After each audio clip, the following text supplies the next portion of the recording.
கனிம வளங்கள் கொண்டு போற விவகாரத்துல நண்பர் மனோ தங்கராஜ் மனக்குழப்பத்துல இருக்காரு அப்படின்னு சொல்லிட்டு முன்னாள் அமைச்சரும் தற்பொழுது எம்எல்ஏமான அனிதா ராதாகிருஷ்ணன் ஒரு குற்றச்சாட்டை முன்னிட்டிருக்காங்க.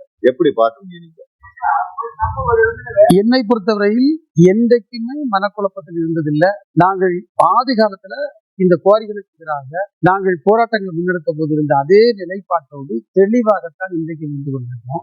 எங்களுக்கு எந்த குழப்பமும் இல்லை. ஆனா பல அழுத்தங்கள் இருக்குது. அது இன்னை மட்டும் இல்லை, தொடர்ந்து இருந்துட்டு இருக்கு. அது அனிதானதுக்கே தெரியும். நான் அவர்கிட்ட பலமுறை இதை பற்றி பேசியிருந்தேன். இப்போது கூட கன்னியாகுமரி மாவட்டம் வழியாக செல்லுகின்ற வண்டிகள் ஏன் அதிக நகர வாகனங்கள் செல்லக்கூடாது நாங்கள் சொல்லுகின்றோம் என்றால், இங்கு அவ்வளவு வாகன நெருக்கடி இருக்கு. ரோடுகள் மிக குறுகிய ரோடுகள். இந்த ரோடுகள் தான் இவ்வளவு பெரிய வாகனங்கள் செல்ல முடியாது என்பதனால தான் நான் அமைச்சராக இருந்த போது அதற்கான தடையை நாங்கள் பிறப்பித்தோம். அந்த தடைக்கு நீதிமன்றம் அந்த தடையை அவங்க தடை செய்தாங்க, ஸ்டே பண்ணாங்க. நாங்க வேற என்ன செய்த மேல்முறையீடு செய்துட்டு நம்ம எப்படி எல்லாம் அதை கண்ட்ரோல் பண்ண முடியும்னு பார்த்து இந்த செக் போஸ்ட்ல பார்டர்லாம் வச்சு, இது யாரையும் தனிப்பட்ட முறையில் வஞ்சம் தீர்ப்பதற்காக அல்ல, ஆனால் பொதுமக்களுக்கு நம்ம பாதுகாப்பு கொடுக்க வேண்டும், இயற்கை வளங்களை பாதுகாக்க வேண்டும், முடிந்த அளவு கட்டுப்படுத்த வேண்டும் என்ற எண்ணத்தோடு செய்யப்பட்டது. அந்த நிலை தொடரணும். இப்போது கூடிய புதிய அரசு கூட மாவட்ட நிர்வாகத்தை சேர்த்து நான் சொல்லுகின்றேன், எந்த சூழ்நிலையிலும் அந்த செக் போஸ்ட்களை எடுக்கவோ அல்லது கட்டுப்பாடுகளை தளர்த்தவோ கூடாது என்பதை எங்களுடைய தெளிவான நிலைப்பாடு.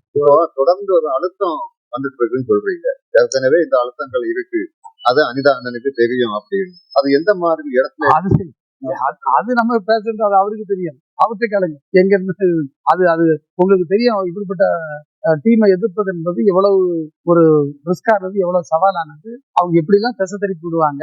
எங்கள்கிட்ட எங்க மீது எப்படிப்பட்ட கேரக்டர் அசாசினேஷன் சொல்லுவோம், எப்படிப்பட்ட வீண் பலிகளை எங்கள் மீது பணத்தை செலவு பண்ணி சுமத்தினார்கள் எல்லாம் எங்களுக்கு தெரியும். இந்த தேர்தலுக்கு முன்னால் என்ன நடந்தது அதெல்லாம் பேசுறாங்க. ரொம்ப தப்பா போயிடும்.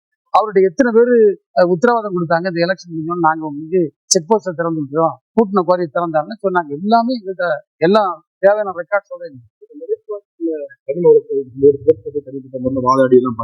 நிலைப்பாடு இப்ப மாறுறதுதான்.